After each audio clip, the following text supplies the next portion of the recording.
Hello मेरे प्यारे बच्चों। आज हम सॉल्व करेंगे क्लास 7 चैप्टर नंबर 6। ठीक है, चैप्टर का नेम क्या है? Say the right thing. इस चैप्टर की बुक एक्सरसाइज। ओके, इससे पहले मैंने इससे रिलेटेड 2 वीडियोस अपलोड कर दी हैं, जिसमें मैंने फर्स्ट वीडियो में आपको इस चैप्टर की एक्सप्लेनेशन करवाई थी। उसके अलावा सेकंड जो वीडियो थी उसके अंदर मैंने इसके आपको ये क्वेश्चन आंसर कराए थे, let us think and reflect वाला पार्ट। आज हम करेंगे बाकी की बुक एक्सरसाइज, जिसमें आता है let us learn, late us listen, let us speak, let us right and let us explore. ठीक है, तो ये काफी इंटरेस्टिंग एक्सरसाइजेस हैं। वैसे भी मतलब अगर आप क्लास 7 के नहीं भी हो और इस वीडियो को देख रहे हो तो आप भी इसको कंटिन्यू कर सकते हो। क्यों? क्योंकि काफी इंपॉर्टेंट जो पॉइंट्स हैं वो हम इस वीडियो में सीखेंगे, और अगर आप क्लास 7 से ही हो फिर तो आपको करना ही है। ठीक है, तो चलिए स्टार्ट करते हैं आज की वीडियो। पहला है लेट अस लर्न। सबसे पहला देखिए क्या है, study the following words taken from the text. यहाँ पर कुछ वर्ड्स हैं, इनको ध्यान से पढ़िए।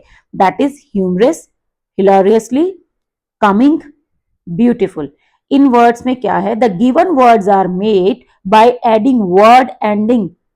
ओके, ये जो वर्ड्स हैं ये एंडिंग में कुछ वर्ड्स को ऐड करते हुए बनाए गए हैं। ठीक है, लाइक कैसे, जैसे ये ओ यू एस, क्योंकि ह्यूमर एक वर्ड है उसके साथ ओ यू एस लग गया। हिलारियस एक वर्ड है, साथ में एल वाई लग गया। कम जो है वो एक वर्ड है और ये ई कट होके आई एन जी लग गया। ब्यूटी वाई से एंड होता है लेकिन आई एफ यू एल इसके साथ फुल लग गया। ठीक है, so to the root words humour, hilarious, come and beauty, such words endings are called suffixes. ये जो ऐसे वर्ड एंडिंग्स होती हैं, मतलब एंड में जो वर्ड के लग के उसका मीनिंग चेंज कर देते हैं, इनको हम बोलते हैं सफिक्स। जैसे आपने सुना होगा प्रीफिक्स एंड सफिक्स। प्रीफिक्स जो है वर्ड से पहले लगते हैं और जो सफिक्स होते हैं वो वर्ड के एंड में लगते हैं। जैसे देखो ह्यूमर, ह्यूमर वर्ड है, ये ओ यू एस ये सफिक्स है। हिलोरियस ये वर्ड है, एल वाई सफिक्स है। कम प्लस आई एन जी जो एक सफिक्स है, और ये फुल भी जो है एक सफिक्स है। यहां पर आपको दिया गया है note the spelling variant when the word ends in E as in come and Y as in beauty. जब वर्ड के एंड में ई या वाई आता है तो वो स्पेलिंग थोड़ी जो है चेंज हो जाती है। वेरिएंट मतलब चेंज हो जाती है। ठीक है, मतलब ये ई कट हो जाता है, आई एन जी लग गया, जैसे ये ब्यूटी का वाई कट होके आई बन गया। तो ऐसे करके कुछ चेंजेस आती हैं। Now divide the following words from the text as root words and suffix. Check your answer with the teacher. अब आपको ये कुछ वर्ड्स यहाँ पर दिए गए हैं, इनको आपको रूट वर्ड्स और सफिक्स में डिवाइड करना है। ठीक है, अलग अलग करना है। जैसे ये ग्लैडली वर्ड है तो इसका जो ग्लैड है वो रूट वर्ड है और एल वाई जो है वो सफिक्स है। ऐसे ही बैंकर का हो गया बैंक प्लस ई आर। ठीक है, गाइडेंस का हो गया guide plus A N C E. Quietly वैसे ही क्वाइट प्लस एल वाई, और walking walk plus I N G. ठीक है, तो ऐसे आपको ये अलग अलग करने हैं। नेक्स्ट आता है study the words in column 1। Column 1 में आपको कुछ वर्ड्स दिए गए हैं, biology, tolerance, stopped, backward, courageous, quietly, toughest and tomatoes. Match the suffix in column 2। इनमें कुछ सफिक्स है उनको आपको मैच करना है। मतलब ये जो बायोलॉजी में लॉजी है, टॉलरेंस में ए एन सी ई है, यहाँ पर ई डी है, वार्ड है, ओ यू एस है। इनको आपको क्या करना है, कॉलम 3 के साथ मैच करना है with the purposes in column 3। ठीक है, मतलब इनका पर्पस दिया गया है कि लॉजी वर्ड अगर बायो के साथ लग जाता है, बायो के साथ अगर लॉजी वर्ड ऐड हो गया तो इसका इसका पर्पस क्या है, इसका मीनिंग क्या हो जाता है। फिर जैसे देखो बायो का मीनिंग कुछ और है, लेकिन जब इसके साथ लॉजी वर्ड लग जाएगा तो इसका जो मीनिंग है वो चेंज हो जाएगा। तो ये जो लॉजी वर्ड है ना, इसका क्या काम है, इसका काम है कि इसको करना स्टडी ऑफ। ठीक है, स्टडी ऑफ लिविंग ऑर्गेनिजम्स। तो लॉजी का मतलब क्या है, स्टडी ऑफ। तो ये आपके लिए जैसे फर्स्ट किया गया एग्जाम्पल के लिए, right a few examples for each in column 4, share your answers with your teacher. तो यहाँ पे आपको ऐसे ही कुछ वर्ड्स बनाने, जैसे बायोलॉजी, लॉजी का मतलब है स्टडी ऑफ, पहले इसको मैच कर दिया, उसके बाद हमने वर्ड बना दिया सोशोलॉजी। सोशोलॉजी का मतलब क्या है, सोशो का मतलब हो गया सामाजिक और लॉजी हो गया स्टडी, तो ये this means study of society. ठीक है, तो अब हम इसको सॉल्व करेंगे, लेकिन इससे पहले मैं इसको इरेज कर देती हूँ ताकि जो आपको अच्छे से समझ आ जाए, नहीं तो फिर कंफ्यूजन हो जाएगी। ठीक है, अब देखो फर्स्ट तो आपके लिए किया गया है, सेकंड करते हैं हम टॉलरेंस। अब टॉलरेंस का जो इसके साथ जो ये ANCE लगा है, इसका पर्पस क्या है? ठीक है, इसका पर्पस क्या है? टॉलरेंस, टॉलरेट, मतलब टॉलरेंस क्या है? एक नाउन है, ठीक है। तो ये इसका जो पर्पस है that is change to a noun. अब हम टॉलरेंस के साथ का एक वर्ड बना लेते हैं, जैसे कि गाइडेंस, ठीक है। लास्ट में ANCE आना चाहिए। आप और भी वर्ड्स जो है वो फ्रेम कर सकते हो। उसके बाद है स्टॉप्ड, स्टॉप के साथ ED लग गया और डबल P हो गया। अब इससे क्या हुआ? ये इसने चेंज कर दिया वर्ब में, मतलब कि टेंस में चेंज कर दिया। स्टॉप होता है प्रेजेंट और स्टॉप्ड हो गया पास्ट टेंस, तो ये स्टॉप्ड हो गया change to past tense. ED लगा, इसके लिए हम वर्ड बना देते हैं वॉक। आप और भी कोई वर्ड बना सकते हो, प्लेट, ठीक है। और कोई भी वर्ड्स किसी भी एक्टिविटी से रिलेटेड, डांस हो गया, जैसे ED लगना चाहिए पीछे। बैकवर्ड, बैकवर्ड में वर्ड लगा है, और बैकवर्ड, फॉरवर्ड, अपवर्ड, डाउनवर्ड, इनसे क्या होता है? ये डायरेक्शन में चेंज कर रहे हैं। बैकवर्ड का मतलब है नीचे की तरफ, फॉरवर्ड का मतलब है आगे की तरफ, सॉरी बैकवर्ड मतलब पीछे की तरफ, डाउनवर्ड नीचे, अपवर्ड ऊपर, तो ये चेंज इन डायरेक्शन। अब बैकवर्ड के साथ हम वर्ड बना रहे हैं फॉरवर्ड, आप और वर्ड भी बना सकते हो। फिर आता है कोरेजियस, कोरेजियस क्या होता है? करेज, करेज मतलब कि करेज मतलब ब्रेवरी, ठीक है। अब करेजियस क्या है? किसी की क्वालिटी है, एडजेक्टिव, तो इसमें जो OUS लगा, इसका हो गया चेंज टू एडजेक्टिव, और इसके साथ हम वर्ड्स बना रहे हैं हिलोरियस, ठीक है, हिलोरियस। उसके अलावा आप कोई भी और वर्ड्स भी बना सकते हो। नेक्स्ट जैसे कि ये नेक्स्ट आ गया, जैसे कि क्वाइटली, ठीक है। क्वाइटली का मतलब क्या है? चुपचाप से, ठीक है, चुपचाप से, मतलब ये एक एडवर्ब है, चेंज टू एडवर्ब है। क्वाइट से क्वाइटली बन गया, तो ये एडवर्ब में चेंज हो गया, दैट इज मतलब एडवर्ब क्या होता है? किसी वर्ब की क्वालिटी जो बताता है, ठीक है। हमने कुछ काम किया, उसको कैसे किया, तो क्वाइटली हो गया। इसका हम बना देते हैं सॉफ्टली, ठीक है, या प्राउडली, कुछ भी वर्ड्स, फास्टली, कुछ भी वर्ड्स आप बना सकते हैं। टफेस्ट, अब टफेस्ट जो है वो क्या है? ये है सुपरलेटिव डिग्री है, मतलब कि थर्ड डिग्री जिसको हम बोलते हैं ना, जैसे कि tough, tougher, toughest, good, better, best, ठीक है, हाई, हायर, हाईएस्ट।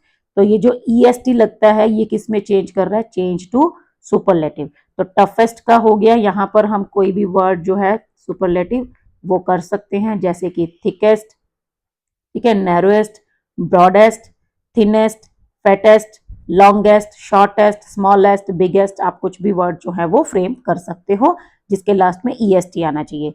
और लास्ट में आता है टोमेटोज। अब देखो, एक टोमेटो और काफी सारे टोमेटोज, तो ये किस में चेंज कर रहा है? नंबर में, ठीक है, तो चेंज टू प्लूरल, ठीक है। ये हो गया लास्ट वाला टोमेटोज, ये हो गया चेंज टू प्लूरल। तो टोमेटोज का मतलब है प्लूरल में चेंज करना, तो हम टोमेटोज के जैसा ही ले लेते हैं पोटैटोज। अगर हम मैंगोज ले सकते हैं, ठीक है, कोई भी और वर्ड आप ले सकते हो, लास्ट में ES आना चाहिए। तो अगर अभी आपको ये अच्छे से समझ नहीं आया, तो आप एक बार वीडियो दोबारा देख लो, थोड़ा सा बैक करके, ठीक है, बैकवर्ड करके, आपको ऐसे समझ भी आ जाएगा। फॉरवर्ड नहीं करना है, बैकवर्ड करना है।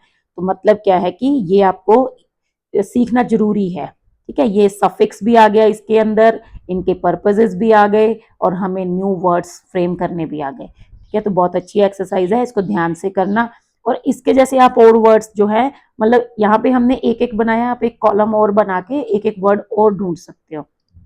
जैसे बायोलॉजी का सोशियोलॉजी इन्होंने दिया है, आप एक और ले लो कोई भी, ठीक है, कोई भी वर्ड, जैसे जूलॉजी या कोई और वर्ड, एस्ट्रोलॉजी, न्यूमरोलॉजी, कोई भी वर्ड्स आप जो है वो ले सकते हो, ठीक है। तो ऐसे आपको ये अच्छे से सीखना है। नेक्स्ट आता है, अब इन्हीं से हमें फिलअप करना है। Fill in the blanks using words given in the brackets, brackets में आपको वर्ड दिए गए हैं, उनके साथ आपको सफिक्स लगाकर इनको फिल करना है। To communicate dash, choose your words and topics dash, so to communicate effectively, ठीक है, this is an adverb. To communicate effectively, choose your words and topics wisely, फिर से एडवर्ब है। Avoid dash things, avoid discussing things, ठीक है, avoid discussing things you don't know much about or that could upset someone. Remember to be dash. Remember to be respectful. ठीक है, respective नहीं होगा, respective का मीनिंग चेंज हो जाता है रिस्पेक्टफुल। रिस्पेक्टिव का मीनिंग क्या होता है, जैसे मान लो 1 2 3, ठीक है, इसको हमने मैच करना है ए बी सी के साथ। तो जैसे 1 होगा ए के साथ, बी होगा 2 होगा बी के साथ और 3 होगा सी के साथ। तो ऐसे जब हम कहते हैं ना, तो ये होता है कि numbers have been matched with their respective characters और लेटर्स। ठीक है, रिस्पेक्टिव लेटर्स मतलब जो चीज जिसकी है वो उसको ऐसे लाइन वाइज देना। जैसे ये आपको ना, ये टर्म आपको ज्यादातर मैथ्स में मिलेगी, जहां पर आपको हिंदी में दिया होगा क्रमशः, मतलब क्रम के अकॉर्डिंग। जैसे 1 को 2 के साथ, ठीक है, 1 को ए के साथ, 2 को बी के साथ, 3 को सी के साथ। या ऐसे ही कोई 1 है वो कोई लड़का है, सेकंड है वो कोई दूसरा लड़का है, थर्ड है वो कोई, जैसे रोल नंबर वाइज हम नेम लिखते हैं तो उनको हम मैच करेंगे, तो that means respective roll calls. ठीक है, वो होता है रिस्पेक्टिव, ये है रिस्पेक्टफुल। रिस्पेक्टफुल का मतलब है फुल ऑफ रिस्पेक्ट। ठीक है, so remember to be respectful towards other, including your self, and express your what appreciation. ठीक है, यहां पर वर्ड हो गया appreciation. Finally always be dash, response आएगा, response by replying promptly to communicate. तो रिस्पॉन्स से क्या बन जाएगा, रिस्पॉन्सिव। ओके, रिस्पॉन्सिबल नहीं होगा, responsive. Finally always be responsive मतलब रिस्पॉन्स करना है आपको। रिस्पॉन्सिबल होता है जिम्मेदार, रिस्पॉन्सिव हो गया जो आगे से रिस्पॉन्स करता है। By replying promptly to communicate, ठीक है, मतलब आपको रिस्पॉन्ड करना है, आपको आगे से रिप्लाई करना है, ठीक है, रिस्पॉन्स देते हुए। तो ये हो गया रिस्पॉन्सिव। ये मैं इसलिए बता रही हूँ क्योंकि आपके दिमाग में वर्ड आएगा रिस्पॉन्सिबल, जैसे यहाँ आपका रिस्पेक्टिव आ जाता है या रिस्पेक्टेड आ जाता है, तो आपको ये करेक्ट वर्ड चूज करने हैं, क्योंकि ऐसा नहीं है कि एक वर्ड के साथ एक ही सफिक्स लगता है। वाइज से विजडम भी बन सकता है, रिस्पेक्टफुल से रिस्पेक्टेड भी बन सकता है, रिस्पेक्टिव भी बन सकता है, ठीक है, डिस्कसिंग से डिस्कशन बन सकता है, डिस्कस्ड बन सकता है। लेकिन आपको ये ऐसे यहाँ पे चूज करना है कि इसका पर्पस क्या है यहाँ पर, इसीलिए आपको पर्पस सिखाया है। ठीक है, तो ध्यान से करोगे, 2-3 बार प्रैक्टिस करोगे तो इजीली समझ आ जाएगा। जैसे इफेक्टिवली और वाइसली दोनों एडवर्ब्स हैं, वो हमें किसी काम के लिए बता रहा है कि आपको ये काम करना है, लेकिन इसको इफेक्टिवनेस के साथ करना है। सो टू कम्युनिकेट इफेक्टिवली होगा। यहाँ पे डिस्कशन क्यों नहीं आया, अवॉइड डिस्कसिंग थिंग्स, क्योंकि ये एक नाउन है। ठीक है, थिंग्स का एक आगे वर्ब दिया गया है, उसको हमने चेंज किया है। लेकिन अगर ये कहता ना कि अवॉइड डैश, ठीक है, तब आ जाता अवॉइड डिस्कशन। ओके, डिस्कशन या अवॉइड मतलब डिस्कशन आपको नहीं करना है, लेकिन यहाँ पे वो कह रहा है कि आपको चीजों को डिस्कस नहीं करना है। तो ये वर्ब है, वर्ब की फॉर्म चेंज हुई है, दैट इज डिस्कसिंग। ठीक है, ऐसे रिस्पेक्टफुल मैंने आपको बता ही दिया, रिस्पॉन्सिव बता दिया। एप्रिसिएशन भी ये एक नाउन है, ये एप्रिशिएटेड नहीं होगा। एंड एक्सप्रेस योर एप्रिसिएशन, आपको अपना एप्रिसिएशन एक्सप्रेस करना है, this is an abstract noun. ठीक है, इसीलिए आपको बोलते हैं कि पहले आपको पार्ट्स ऑफ स्पीच अच्छे से सीखने हैं। नेक्स्ट एक्सरसाइज है read the highlighted words in the following sentences from the text. ये बहुत इंटरेस्टिंग है, बट पहले आप ये 2 सेंटेंसेस रीड कीजिए, फिर आपको बताते हैं आगे इसमें क्या है। But does anyone want to hear the things that you say, क्या कोई भी तुम्हारी कही हुई बातें सुनना चाहेगा। I can't tell you everything, मैं तुम्हें सब कुछ नहीं बता सकती। तो यहाँ पर 2 वर्ड आए हैं, से और टेल। दोनों का ही मतलब है कुछ कहना या कुछ बताना, लेकिन दोनों के अंदर डिफरेंस है। जैसे होम और हाउस में डिफरेंस होता है। ठीक है, हाउस क्या होता है, ईंटों का बना हुआ घर। होम जब हम उसमें रहना स्टार्ट कर देते हैं, फीलिंग्स अटैच हो जाती हैं, तो वो होम बन जाता है। ठीक है, तो ये ऐसे ही से और टेल के अंदर डिफरेंस है। से होता है सिर्फ कहना, ठीक है, जैसे मैंने मान लो तुम्हें जाते जाते कुछ कह दिया।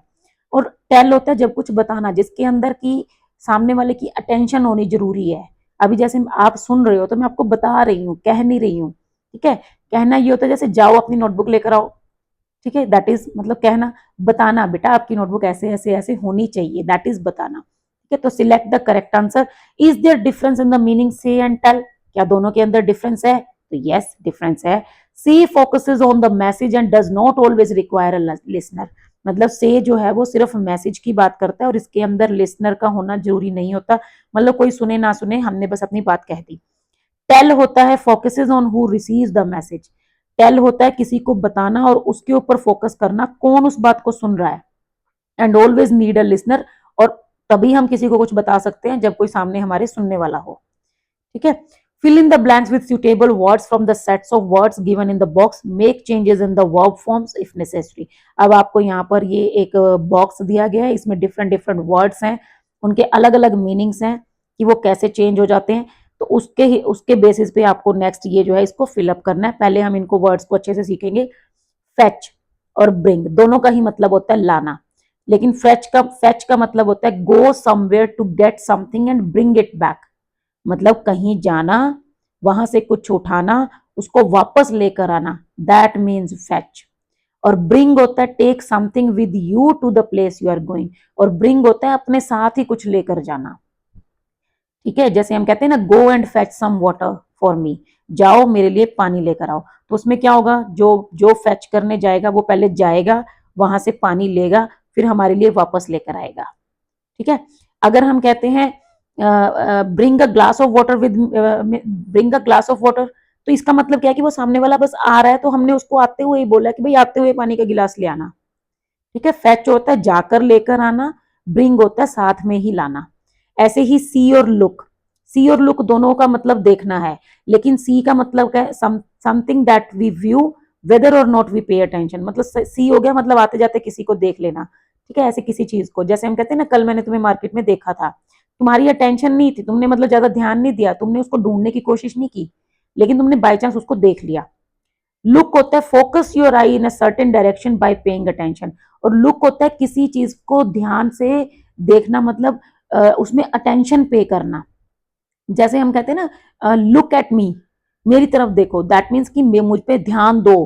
ठीक है, मेरी तरफ अपना ध्यान लगाओ। सी होता है व्हाट डू यू सी, तुम क्या देख रहे हो, तो इसमें मतलब तुम्हारी अटेंशन नहीं है, तुम ऐसे ही रैंडमली कुछ भी देख रहे हो। ठीक है। लिव और स्टे दोनों का मतलब होता है रहना, लेकिन आपको पता ही है जब हम किसी घर में रहते हैं that is permanently stay, permanently living. ठीक है, परमानेंट प्लेस ऑफ रेजिडेंस, मैं कहाँ रहता हूँ, I live in my house और I live in my home. Stay होता है कहीं पर टेम्परेरी स्टे करना, जैसे हम कहीं घूमने गए वहां पे हमने होटल में स्टे किया। So temporary presence in a location as a guest और अ विजिटर। ठीक है, या आप किसी के घर गए, वहां पे आप 10 दिन रहे, चाहे महीना रहो, दैट इज स्टे। लेकिन जब परमानेंटली अपने पेरेंट्स के साथ इस घर में रह रहे हो, दैट मीन्स लिव। फिर आ गया स्टडी एंड लर्न। स्टडी होता है spend time learning something as a part of formal education.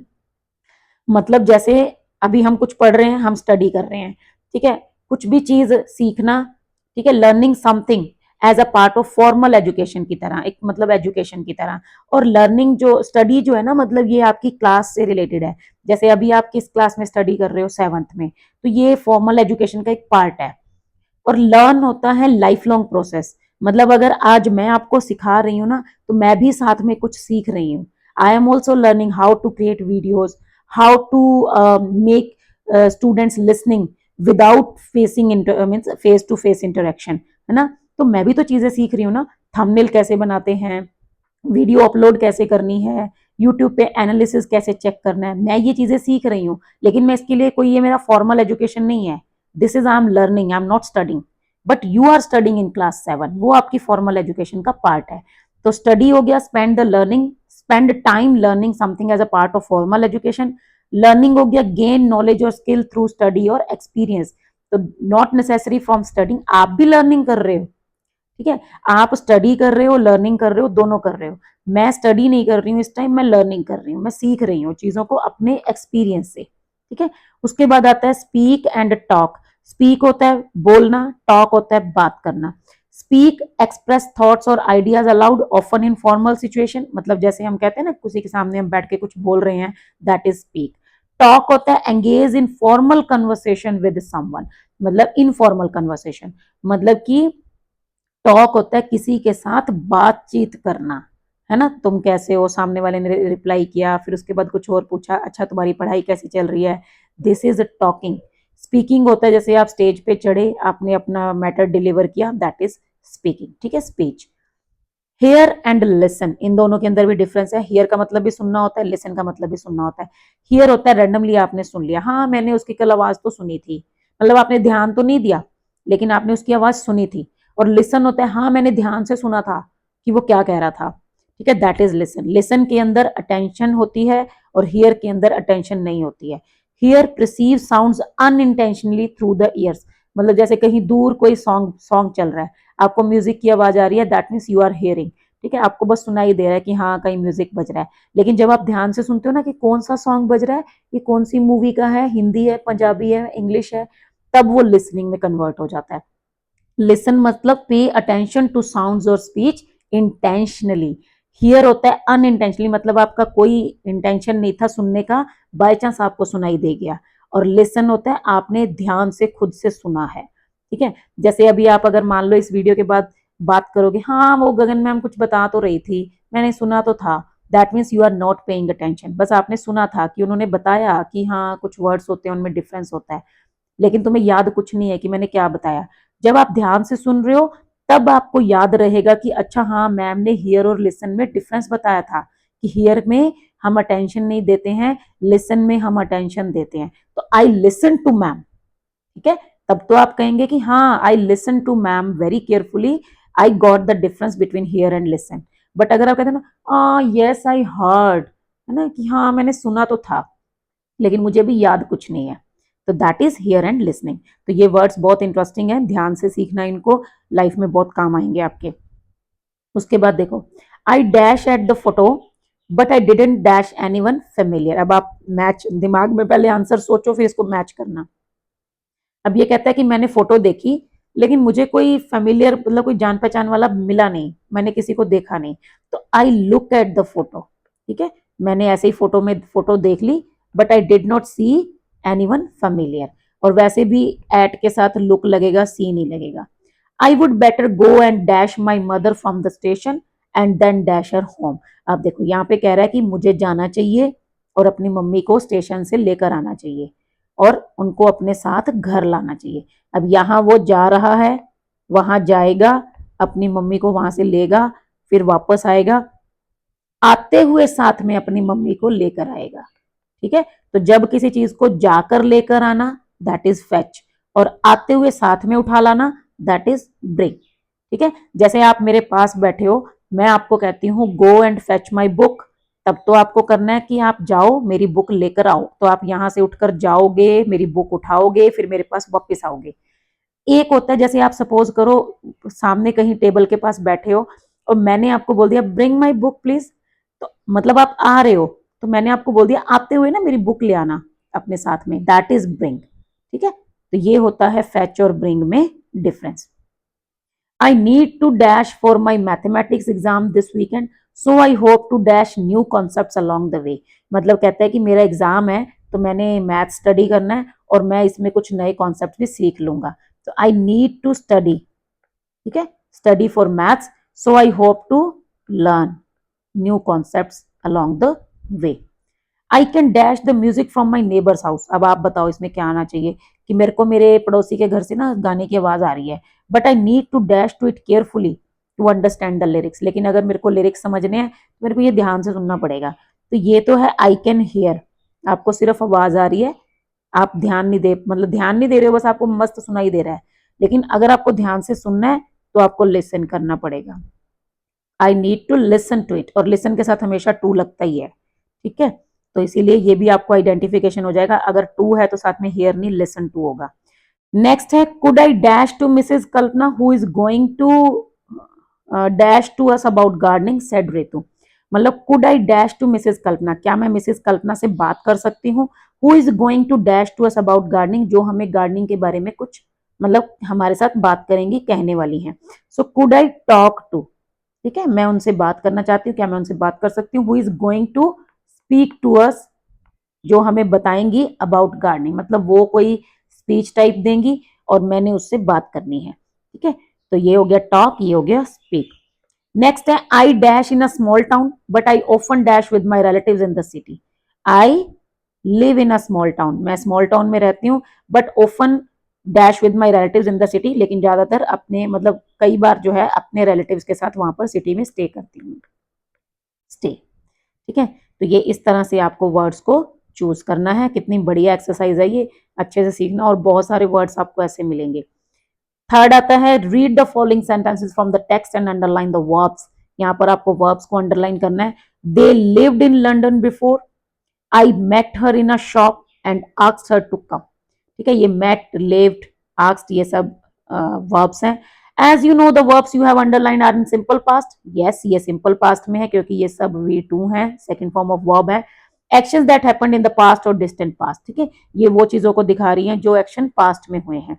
Read the following sentence from the text and underline the verb. She has been staying with them for a while. She has been staying. ठीक है, मतलब वो कुछ time से, for a while मतलब कुछ समय से उनके साथ रह रही है। ये है प्रेजेंट परफेक्ट कंटिन्यूअस टेंस। ठीक है, प्रेजेंट परफेक्ट कंटिन्यूअस कब होता है? जब कोई काम स्टार्ट होता है पास्ट में लेकिन वो काफी टाइम तक चलता है। ठीक है, मतलब अभी भी वो चल रहा है, कंटिन्यू कर रहा है, तो दैट मीन्स वो कुछ हो गया है परफेक्ट और कुछ चल रहा है कंटिन्यूअस। तो प्रेजेंट परफेक्ट कंटिन्यूअस, इसकी फॉर्मेशन क्या होती है? इसके अंदर या तो हैज या हैव लगता है, प्लस उसके साथ बीन लगता है, प्लस फर्स्ट फॉर्म के साथ आईएनजी लगता है। और इसका कीवर्ड है, आपको इसमें सिंस या फॉरवर्ड मिलेगा और या फिर एक टाइम मिलेगा। मतलब एक टाइम जो है, टाइम की कोई यूनिट मिलेगी कि ये काम कब से हो रहा है। जैसे ये फॉर अ वाइल है ना, तो वाइल एक टाइम की यूनिट है। अब यहाँ पर यही सब कुछ बताया हुआ जो मैंने आपको बताया। We use present perfect continuous, has have plus been plus first form plus ing to indicate, क्या indicate करता है? The duration of an action that started in the past and continues up to the present moment, जो काम past में start हुआ और अभी present में चल रहा है। Mrs Shah has been preparing the room since the morning. देखो मैंने वर्ड बताया सिंस और साथ में टाइम आ गया मॉर्निंग, क्योंकि वो मॉर्निंग से काम कर रही थी, मतलब मॉर्निंग से रूम प्रिपेयर कर रही थी। काम पास्ट में शुरू हुआ था और अभी चल रहा है। ठीक है, for Mrs. Harding and Mrs. Lee's visit, an action that was ongoing in the recent past with its results evident now। मतलब एक एक्शन जो कि अभी recent past में चल रहा था और उसका रिजल्ट अभी भी है। The focus is on the ongoing activity rather than its completion। मतलब ये जो फोकस होता है वो उसी एक्टिविटी पे होता है जो अभी चल रही थी, बल्कि उसकी कंप्लीशन पे नहीं। जैसे Mrs Shah has been cleaning the room since the morning. ठीक है, the room looks spotless now, कि अब रूम साफ दिख रहा है, तो और वो सुबह से रूम साफ कर रही थी। तो ये इसके ऊपर फोकस नहीं कर रहा, ये इस पे कर रहा है कि वो सुबह से काम कर रही थी। The students have been practising a play about the story, they are rehearsed and ready. मतलब वो सुबह से प्रैक्टिस कर रहे हैं और अब वो रेडी हैं, उन्होंने प्रैक्टिस कर ली है। ठीक है, तो इसके ऊपर फोकस हो रहा है। तो यहां जब ऐसी सिचुएशन आपको मिलेगी तो वो प्रेजेंट परफेक्ट कंटिन्यूअस टेंस होगा। उसमें क्या यूज होगा? Has have plus been plus first form plus ING.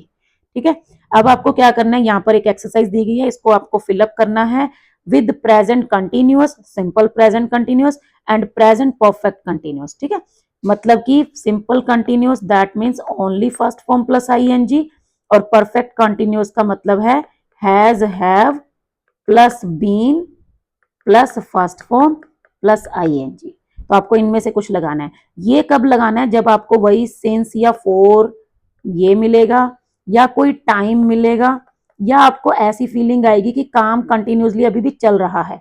तो पहला देखो, द स्टूडेंट्स डैश और dash a play and setting up the stage. Student जो है वो एक प्ले ऑर्गेनाइज कर रहे हैं और स्टेज सेट कर रहे हैं। तो यहाँ पे तो ये काम चल रहा है, अभी भी चल रहा है, मतलब ऐसा नहीं कि पास्ट में स्टार्ट हुआ था और सुबह से चल रहा है, अभी चल रहा है। तो स्टूडेंट्स इज ऑर्गेनाइजिंग। ठीक है, यहां तो आ गया इज ऑर्गेनाइजिंग। उसके बाद देखो, they dash for weeks to make everything perfect. यहां पर देखो, अब ये फॉरवर्ड आ गया ना, और साथ में वीक्स आ गया जो कि एक टाइम दिखा रहा है कि वो हफ्तों से प्रैक्टिस कर रहे हैं। तो उन्होंने पिछले हफ्ते से, मतलब कई वीक्स पहले प्रैक्टिस स्टार्ट की थी और वो अभी भी उस काम को कंटिन्यू कर रहे हैं। तो यहां पर आएगा दे हैव बीन। हैव क्यों आया? क्योंकि दे प्लूरल है। ठीक है, सिंगुलर होता तो हैज लगता, प्लूरल है तो हैव लग गया। They have been preparing for weeks to make everything perfect. The performance dash rehearse every day. अब देखो, जो परफॉर्मर्स हैं वो हर रोज प्रैक्टिस कर रहे हैं। अब देखो, ये भी मतलब पिछले कई दिनों से चल रहा है, तो ये भी प्लूरल है। द परफॉर्मर्स, अगर होता परफॉर्मर तो हम हैज लगाते, परफॉर्मर्स है तो हैव बीन रिहर्सिंग। ठीक है, rehearsing every day and their excitement dash, और उनकी एक्साइटमेंट जो है वो बढ़ती जा रही है, इज ग्रोइंग। ठीक है, इसमें कोई टाइम नहीं दिया हुआ हमें, यहाँ पे आपको एवरीडे एक टाइम दिया हुआ था। The sound incharge, sound incharge जो है वो माइक्रोफोन चेक कर रहा है, टेस्ट कर रहा है, तो is testing.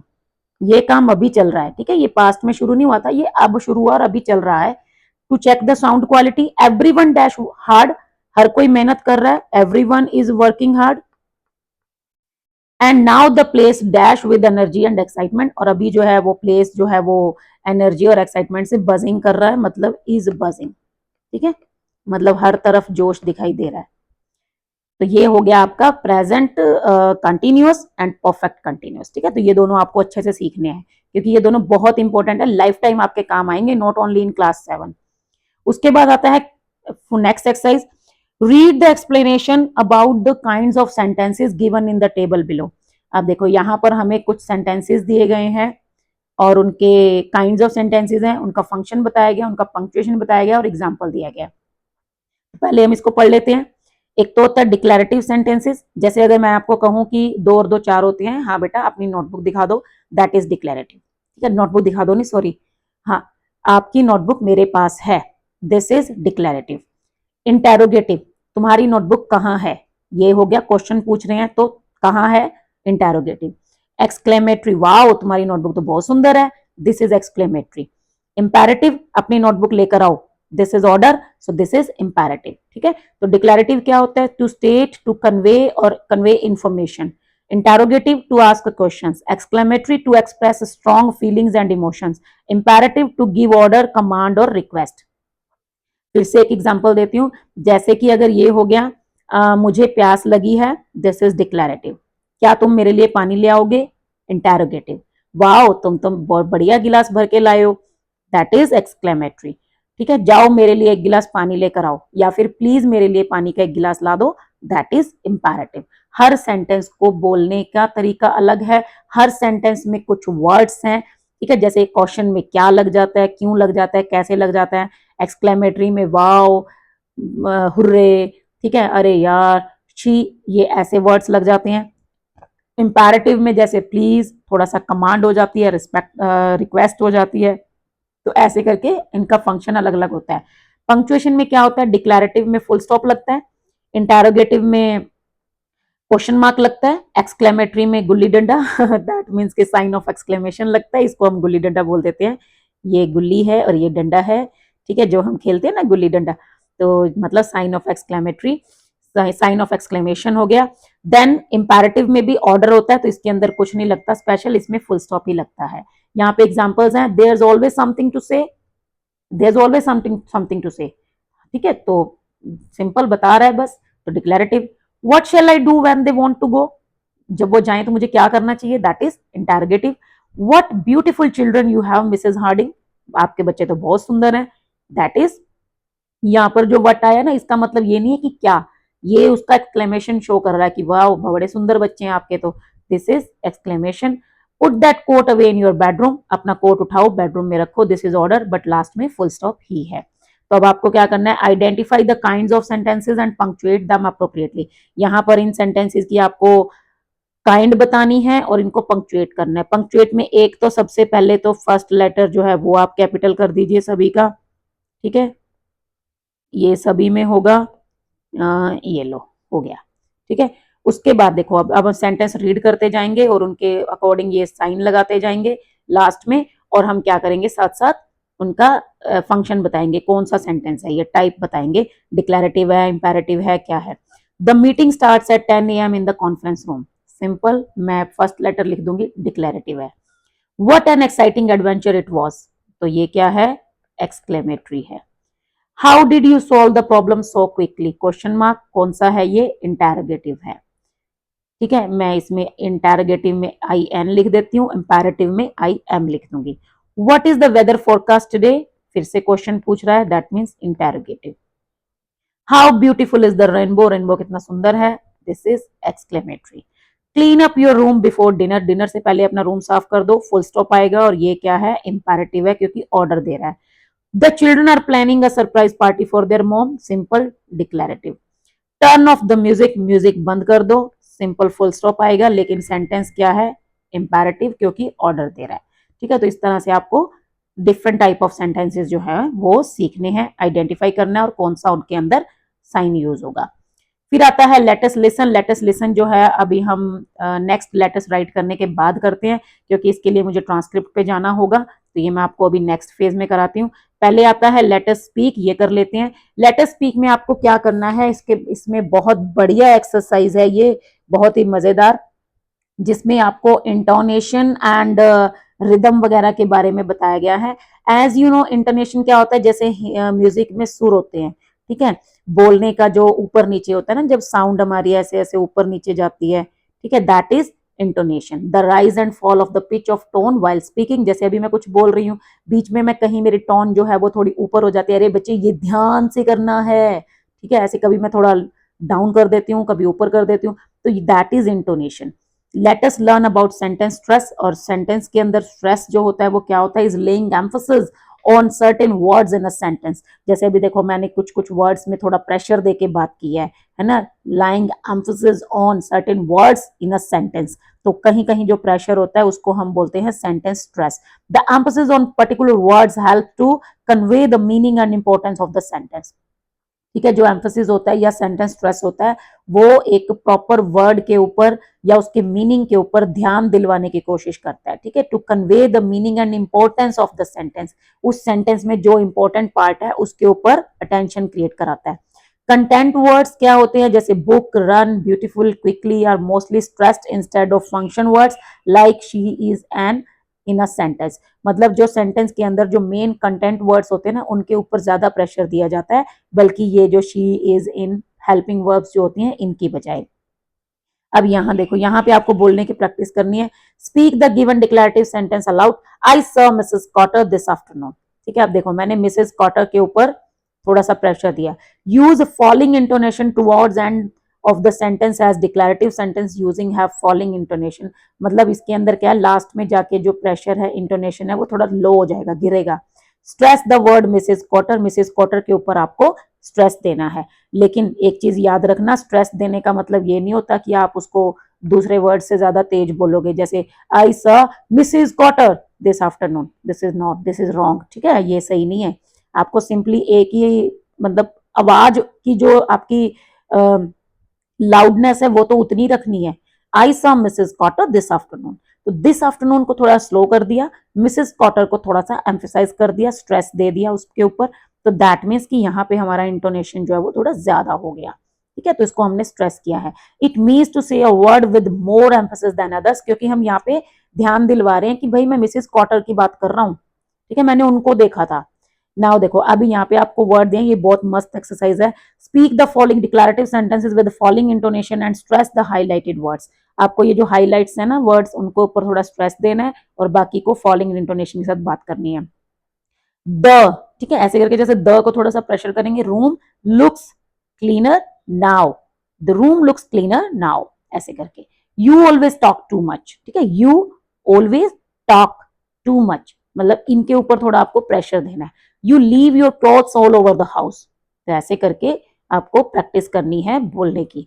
Work in pairs and speak the following sentences 1 to 5 loud, आपको ये 5 सेंटेंसेस दिए गए हैं, इनको आपको लाउडली बोलना है। As Mary applies stress and falling intonation, match each of the sentences to the meaning they convey in 1 to 5, यहाँ पे आपको इनको मीनिंग के साथ जो है वो करना है, मतलब मैच भी करना है। जैसे पहला देखो क्या कहता है, I didn't hurt anyone today, I मतलब मैंने नहीं सुना, मैंने नहीं किसी को हर्ट किया, तो इसमें अब देखो मीनिंग्स देखो, I might have done other things but did not hurt anyone, I might cause I might cause hurt usually, but not anyone on this day. The action of hurting anyone did not occur. I specifically did not hurt anyone, possibly implying someone else might have. I may have spoken a lot many things, but not a single person was hurt. अब देखो अलग अलग words को highlight किया गया है, तो आपको इन्हीं के अकॉर्डिंग इनको मैच करना है। जैसे आई, यहाँ पे आई पे प्रेशर किया गया, तो ये हो गया फोर्थ के साथ। I specifically did not hurt anyone, ठीक है, आई के ऊपर बात हो रही है, तो ये हो गया 1। सेकंड देखो क्या है, I did not hurt anyone today, I did not, ठीक है, तो डिड नॉट के ऊपर जो है वो किया गया है, तो मैंने नहीं किया है ना। I might have done other things but did not hurt anyone, ठीक है। थर्ड है, I did not hurt, hurt के ऊपर किया गया। I might cause hurt usually but not anyone on this day, the action of hurting anyone did not occur 3 के साथ match होगा, 3 के साथ ही होगा। Fourth, I did not hurt anyone, anyone that means की but not anyone on this day. उसके बाद लास्ट आता है I did not hurt anyone today, I may have spoken a lot many things but not a single person was hurt. तो ठीक है, anyone के साथ ये वाला आ गया और ये आ गया but not on this day. ठीक है, तो ये आ गया। मतलब इनको आपको ऐसे मैच करना है अलग अलग स्ट्रेस के साथ। ठीक है, आपको कौन से वर्ड पे स्ट्रेस दिखाई दे रहा है, इधर कौन से वर्ड पे स्ट्रेस दिखाई दे रहा है, उसके साथ आपको मैच करना है। ओके, उसके बाद आता है fourth, now speak the given declarative sentences with rising intonation towards the end of sentence and stress the highlighted words. अब यहाँ पे राइजिंग, पहले फॉलिंग था, अब राइजिंग करना है। आई saw Mrs Cotter this afternoon. ठीक है, तो मतलब क्या है कि यहाँ थोड़ा राइज करना है, वॉल्यूम टोन को ऊपर लेके जाना है। The rising intonation makes it sound like a question. अच्छा, यहाँ थोड़ा सा और मैं अच्छे से बता देती हूँ आपको। जब हम लास्ट में राइजिंग करते हैं ना तो वो क्वेश्चन को एक्सप्रेस कर देता है।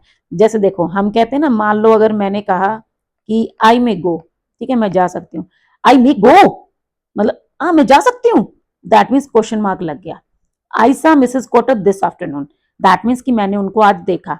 आई saw Mrs Cotter this afternoon, मतलब दिस आफ्टरनून थोड़ा सा वो हाई हो गया। तो इसके मतलब क्या है कि इसके अंदर एक हिडन क्वेश्चन मार्क है। ठीक है, वो एक क्वेश्चन की तरह कार्य कर रहा है। It asks whether I was the person who actually saw Mrs Cotter, did I see Mrs Cotter this afternoon. ठीक है, remember the way we use stress and intonation in a sentence can change the meaning of what we wish to say if we are not careful. मतलब अगर आप ये चीज नहीं सीखेंगे तो आप एक्चुअल जो मीनिंग है वो एक्सप्रेस नहीं कर पाएंगे।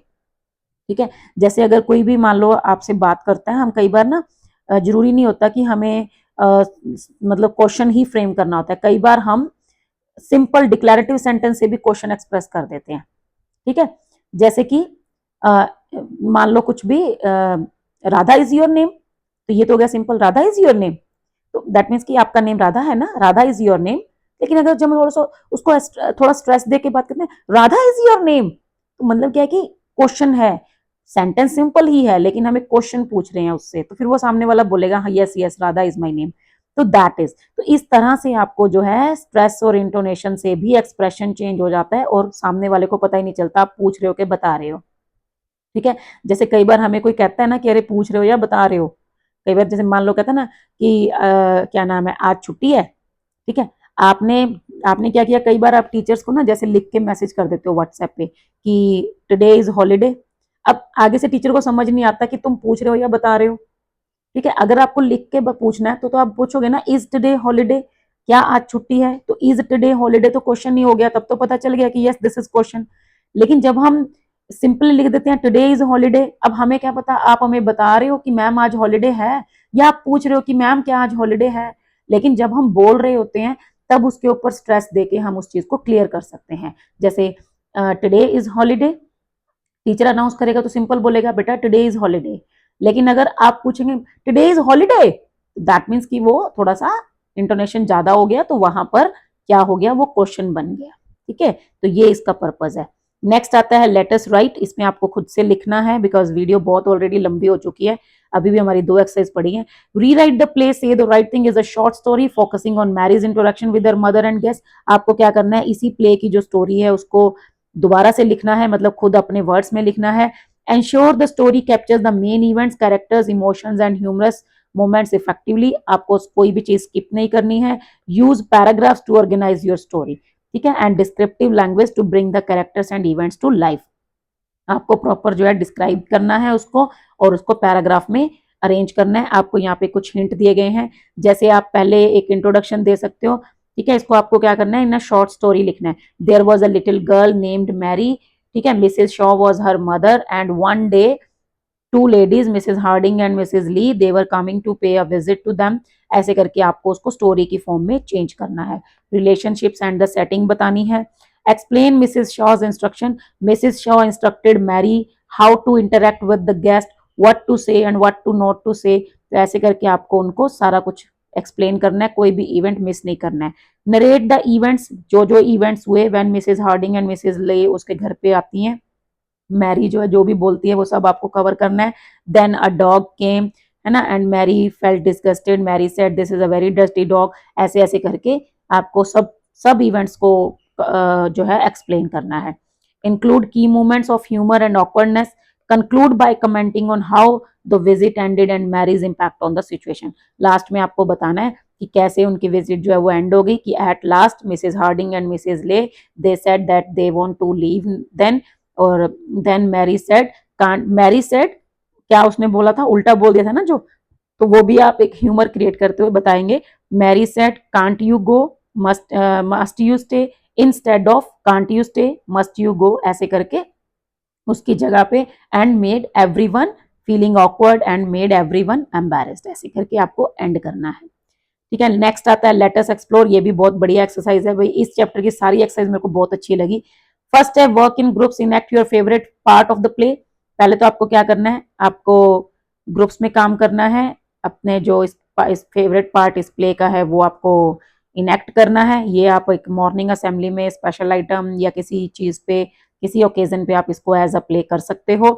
किसी आपको पहले मेंबर्स चूज करने हैं, उनको रोल देना है, कोई डायरेक्टर बनेगा, कोई नरेटर बनेगा, कोई कैरेक्टर बनेगा, स्क्रिप्ट लिख लेना, उसके बाद उनको जो है एक्शंस, एक्सप्रेशंस एंड डायलॉग्स को मतलब ब्रैकेट्स में लिखते हुए उसकी स्क्रिप्ट लिख के फिर उसके बाद उसको रोल आप इनेक्ट कर सकते हो। नेक्स्ट आता है find out how people greet guest who visit their homes in different languages, share it with your classmates and the teacher. यहाँ पे आपको क्या करना है, डिफरेंट लैंग्वेज में जो ग्रीटिंग करते हैं हम, जैसे देखो इंग्लिश में हम बोल देते हैं हेलो, ठीक है, हिंदी में बोल देते हैं नमस्कार, ओके, उसके बाद पंजाबी में बोलते हैं जैसे सत श्री अकाल, तो वो हो गया। उसके बाद उसके अंदर आदाब, उर्दू में या अरबिक में आदाब, सलाम अलैकुम, ऐसे करके। उसके अलावा हरियाणा में बोलते हैं राम राम जी, ठीक है, जैसे राजस्थान में बोल देते हैं खंबा गणी। फिर नमस्कार हो गया बंगाली में नमस्कार, ठीक है, या फिर साउथ का भी आप कुछ ले सकते हो जैसे वनक्कम, नमस्कारम। तो ऐसे आपको अलग अलग लैंग्वेज में जो ग्रीटिंग्स हैं वो बताना और अपनी क्लास में शेयर करना है। थर्ड आता है Vasudev Kutumbakam, this is a Sanskrit phrase. इसका मीनिंग क्या है कि this world is one family. Vasudev, Vasudha that means earth, एव मतलब ईवा मतलब इज 10, कुटुंबकम मतलब फैमिली, मतलब ये जो पूरा वर्ल्ड है, पूरी धरती जो है वो एक फैमिली के समान है। The phrase on originates from ancient Indian text like the Mahaupanishad and Hitopadesha. इसके अंदर ये जो है यहाँ से ली गई है, महाउपनिषद एंड हितोपदेश से। दिस सेइंग हाइलाइट्स द, ये इसमें क्या हाईलाइट किया गया, इंटरकनेक्टेडनेस ऑफ ऑल पीपल, कि सभी एक दूसरे से कनेक्टेड हैं। Suggesting that humanity is a part of single global family, कि हम सब मानव हैं, इंसान हैं। It encourages unity, cooperation and treating others with kindness and empathy regardless of difference in nationality, race और religion। मतलब हम सबको प्यार से रहना चाहिए, हम सब एक हैं, कोऑपरेशन करना चाहिए एक दूसरे के साथ, एम्पैथी रखनी चाहिए, किसी तरह का भेदभाव नहीं करना चाहिए किसी भी जाति, धर्म, रिलीजन के नाम पर। This message is often use to promote global peace. अब इस मैसेज से क्या करते हैं हम, हमेशा ग्लोबल पीस को प्रमोट करते हैं। Understanding among diverse cultures and Nations, ठीक है, तो दूसरे नेशंस को समझने की और उनके अलग अलग कल्चर्स को जानने के लिए जो है उसको प्रमोट करने के लिए करते हैं। वसुदेव कुटुंबकम जो था वो एक G20 जो समिट हुआ था इंडिया में, उसका थीम भी था, वो chosen as the theme which captured the essence of global unity, common bonds and shared aspirations for better future। ठीक है, मतलब इसमें हमें काफी जो है इन चीजों को हमने कवर अप करने की कोशिश की थी, global unity, common bonds, shared aspirations for the better future. तो ये हमारा हो गया लेट अस एक्सप्लोर। अब हम चल रहे हैं ट्रांसक्रिप्ट्स की तरफ, क्योंकि ट्रांसक्रिप्ट से हमें जो है लेट अस लिसन वाला हम सॉल्व करेंगे, वही हमारा पेंडिंग है। Say the right thing, let us listen. पहला है Mrs Shaw wanted Mary to learn to say the right thing. You will listen to a conversation between a mother and a son about basic manners. As you listen fill in the blanks with given below by selecting the correct option. ठीक है, आपको fill in the blanks करने हैं और 2 question के answer करने हैं। Mother, why are you getting impatient in the grocery store? Son, was I really, I just didn't like wanting waiting so long. मतलब उसकी मदर, लड़के की मदर बोलती हैं कि तुम ग्रोसरी स्टोर में इतना इम्पेशेंट क्यों हो रहे थे, मतलब ऐसे जल्दी करो जल्दी करो। तो कहता है अच्छा मेरे को ना वेट करना अच्छा नहीं लगता। Mother, I know waiting can be boring but remember we always stand in queues and wait for our turn, it's fair for everyone, right. तो मदर बोलती है आई नो कि वेट करना बोरिंग तो लगता है, लेकिन बेटा हमें लाइन में लग के अपनी टर्न की वेट करनी होती है ना, तो सबके साथ हम गलत तो नहीं ना कर सकते कि हम पहले जाके अपना काम कर लें। Son, I guess even if takes lot of time. हाँ चाहे कितना भी टाइम लगे, करना तो यही होता है। Then mother, well there when we practice patience, तो इससे हम पेशेंस सीखते हैं। And when it is our turn what do we say to the shopkeeper, कहती है चलो अब अच्छा मेरे को कुछ क्वेश्चन के आंसर दो। जब हमारी टर्न आती है तो हमें शॉपकीपर को क्या करना चाहिए, फिर वो कहता है वी से थैंक यू एंड प्लीज, ठीक है। If we ask for something, right, कहता है थैंक यू करना चाहिए, प्लीज बोलना चाहिए अगर हमें कुछ चाहिए तो। Yes those are polite words, why do you think they are important, कहती है अच्छा ये पोलाइट वर्ड्स हैं, थैंक यू प्लीज, बताओ ये क्यों इंपॉर्टेंट है। तो सन कहता है maybe because they people make people feel respected, ताकि लोगों को अच्छा फील हो, रिस्पेक्टेड फील हो। Mother, exactly, it shows gratitude and kindness. And what about yesterday when you bumped into that lady with the blue sari, कहते ठीक है तुम बताओ वो जब कल तुम एक वो आंटी से टकरा गए थे जिन्होंने ब्लू साड़ी पहनी हुई थी। Oh I said sorry right away, तभी मैंने सॉरी बोल दिया था, but you always tell me it's important to apologise, कहता है मम्मा आपने हमेशा सिखाया है कि माफी मांग लेनी चाहिए अगर आपकी गलती हो। Then mother, that's true, why do you think it is important to apologize, माफी मांगना क्यों जरूरी है। Then he say so people know I didn't mean to do it and that I care, ताकि लोगों को ये लगे कि मैंने जानबूझकर नहीं किया कुछ गलत और मैं उनकी केयर करता हूँ। Then mother, yes it shows you are responsible, इससे पता चलता है कि आप रिस्पॉन्सिबल हो। And how about when we are in places like in the library, what kind of voice should we use, कहते हैं लाइब्रेरी में हमें किस तरह की आवाज को यूज करना चाहिए। Oh I know this, we speak softly so we don't bother others, कहता है हाँ मुझे पता है कि हमें जो है सॉफ्टली बात करनी चाहिए ताकि हम दूसरों को परेशान ना करें। Right again, it is called using an inside voice, तो कहती है यस बिल्कुल सही, इसको हम क्या बोलते हैं, इसको हम बोलते हैं इनसाइड वॉइस, मतलब हमें धीरे धीरे बात करनी चाहिए ताकि दूसरों को डिस्टर्बेंस ना हो। I also know that we should cover our mouth when we yawn, sneeze और कफ इन द गैदरिंग और अ पब्लिक प्लेस, कहता है हाँ हाँ मम्मी मुझे पता है, मुझे ये भी पता है कि जब हम कभी पब्लिक प्लेस में उबासी लेते हैं, छींक मारते हैं, खांसी करते हैं, तो हमें अपना मुंह ढक के कवर कर लेना चाहिए।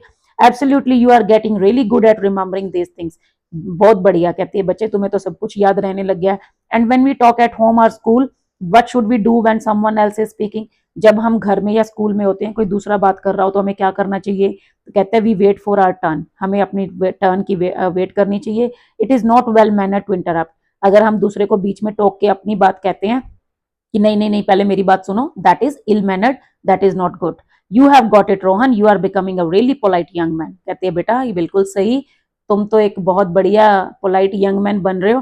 थैंक्स माँ, so do you think I will be ready to handle the grocery queue next time, कहता है ओके मम्मा, क्या आपको क्या लगता है नेक्स्ट टाइम मैं ग्रोसरी की जो लाइन लगेगी उसमें अच्छे से हैंडल कर पाऊंगा, ठीक है। तो मतलब जब भी नेक्स्ट टाइम हम ग्रोसरी स्टोर जाएंगे तब तो मैं आपको इरिटेट नहीं करूंगा ना। Certainly and maybe we can get some ice cream as a reward if you do it well, कहती यस बेटा क्यों नहीं, और पक्का अगर तुमने अच्छा किया तो मैं तुम्हें एक आइसक्रीम भी दूंगी as a reward, as a prize, deal and thank you. फिर वो कहता है यस डील हो गई, मैं नेक्स्ट टाइम आइसक्रीम जीत के दिखाऊंगा, thank you. You will once again listen to the conversation as you listen. Select 4 true statements from the 1 to 7 given below.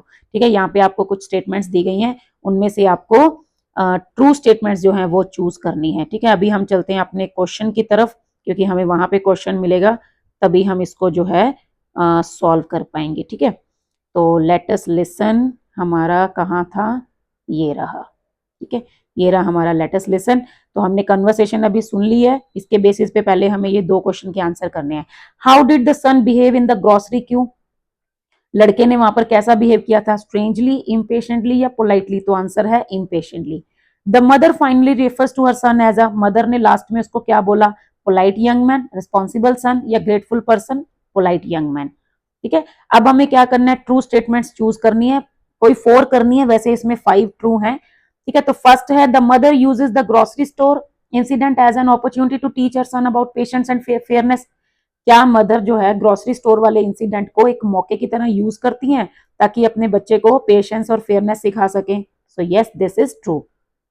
The son recognizes the value of apologizing and understands the that it shows he notices others, क्या लड़के को समझ आ रहा है कि apologise करना क्यों जरूरी है और इससे जो है वो दूसरों को लगता है कि वो दूसरों का ध्यान रखता है, तो यस इट इज ट्रू, बच्चे को समझ आ रहा है। The son is gradually learning the importance of polite words and actions from his mother's guidance, क्या वो धीरे धीरे सीख रहा है पोलाइट वर्ड्स की इंपॉर्टेंस और अपनी मदर की गाइडेंस से, तो yes this is also true. The mother discourages, क्या उसकी मम्मी उसको डिस्करेज करती हैं कि पब्लिक में धीरे से बात करनी नहीं चाहिए, है ना, क्या उसको वो ये सिखा रही है कि पब्लिक में जोर जोर से बात करनी चाहिए और लोग जो है वो अपने आप एडजस्ट कर लेंगे। So no, it is wrong, this is false. The son feels that covering his mouth when coughing is only important when he is at home. क्या लड़के को ऐसा लगता है कि अपने मुंह को कवर करना कफ करते हुए, खांसी करते हुए सिर्फ तभी इंपॉर्टेंट है जब वो घर पे है? तो नो, उसको पता है कि पब्लिक प्लेसेस में करना होता है। तो ये भी फॉल्स है। The son receives all advice readily while understanding the importance. क्या वो सभी इंस्ट्रक्शंस को उसी टाइम सीख रहा है? सो नो, वो धीरे धीरे सीख रहा है। ठीक है, ग्रेजुअली वर्ड आया है, धीरे धीरे। तो 4 ट्रू हैं। ठीक है, 1 2 3 4। ओके, नेक्स्ट ये वाली ट्रू है। The mother uses praise to support the polite behaviour, she wants her son to continue practice. क्या उसकी मदर जो है वो प्रेज को यूज कर रही हैं? यस, प्रेज वो यूज कर रही है। वो अपने बच्चे को बोलती है ना कि वेरी गुड, एब्सोल्युटली, तुम तो बहुत अच्छे बन गए हो। सो दिस इज ट्रू। और वो उसको नेक्स्ट टाइम आइसक्रीम दिलाने की भी प्रॉमिस करती हैं। तो ये था हमारा लिसनिंग टास्क। बहुत लंबी वीडियो हो गई है और मैं बहुत थक भी गई हूँ। तो ये हमारी जो बुक एक्सरसाइज है, इस चैप्टर की सारी बुक एक्सरसाइज बहुत इंपॉर्टेंट है, आप अच्छे से सीखना ताकि आपके कोई भी चीज मिस ना हो जाए। और कोशिश करना इस वीडियो को 2 बार 3 बार 4 बार जितनी बार मर्जी देखो, तब तक देखते रहना जब तक आपको ये चीजें अच्छे से समझ ना आ जाए। क्योंकि अगर आपने यही सीख लिया तो ये लाइफ टाइम आपको याद रहेगा, कभी आप नहीं भूलोगे। और अगर लाइफ टाइम आपको याद रहेगा तो समझ लो आगे आने वाली जो कुछ वीडियोस होंगी उनमें आपको पहले ही पता चल जाएगा कि ये तो मैम ने ये बताया होगा, ये हमें आता है। ठीक है, तो मतलब कहने का मेरा ये है कि अच्छे से सीखना सफिक्स, प्रीफिक्सेस, उसके अलावा जो है present tense, present continuous tense, present perfect continuous tense, और वो जो वर्ड्स थे स्पीक एंड टेल ऐसे करके, उनके अंदर से एंड टेल, स्पीक और टॉक, उनके अंदर जो डिफरेंसेस थे। तो ये पूरी वीडियो बहुत इंपॉर्टेंट है, इसको स्किप मत करना, बिल्कुल ध्यान से देखना और बैठ के सारी अपनी बुक एक्सरसाइज सॉल्व करना, ताकि नेक्स्ट टाइम क्लास में आपका इंप्रेशन बन जाए कि इसको तो सब कुछ आता है, पता नहीं कहाँ से सीख रहा है। तो फिर शेयर कर देना मेरी वीडियो, ठीक है, और लाइक जरूर कर देना। थैंक यू, बाय, मिलते हैं नेक्स्ट वीडियो में।